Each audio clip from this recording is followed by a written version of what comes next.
Hello guys, আমি আজকে যাচ্ছি আমার ফার্স্ট ইন্টারন্যাশনাল ট্রিপ নরওয়েতে।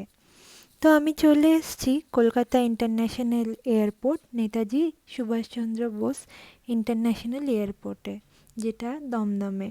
তবে এখান থেকে আমার ইন্টারন্যাশনাল ফ্লাইট নয়, এখান থেকে বিস্তারার ফ্লাইটে করে আমি যাব দিল্লি, এবং দিল্লি থেকে দোহা হয়ে আমাদের ফ্লাইট পৌঁছবে অসলোতে।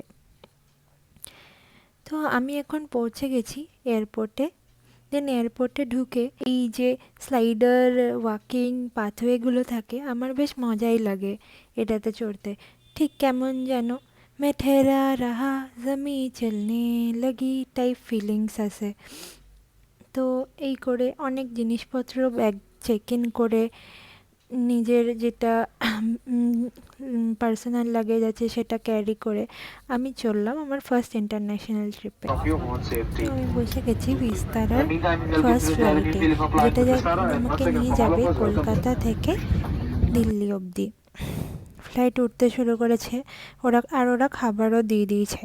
দিয়ে আমি সমস্ত খাবারগুলো টেস্ট করে করে দেখলাম। খাবারগুলো মোটামুটি ভালোই ছিল, মজা করে খাচ্ছিলাম আর কিছু ভিডিওস তো নিচ্ছিলাম, যাতে পরে এসে ব্লগটা করতে পারি। আগে কখনো ব্লগ করার এক্সপিরিয়েন্স আমার নেই, তাই জন্য ছোটোখাটো কিছু ভুল হলে ক্ষমা করে দেবেন। ওরা দিয়েছিল খাবারের মধ্যে ডেজার্ট, যেটা বেশ ভালোই ছিল। চকলেট ডেজার্ট আমার এমনি ভালো লাগে, আর সাথে ছিল কফিও। কফিটা অবশ্য একটু পরে দিয়েছিল।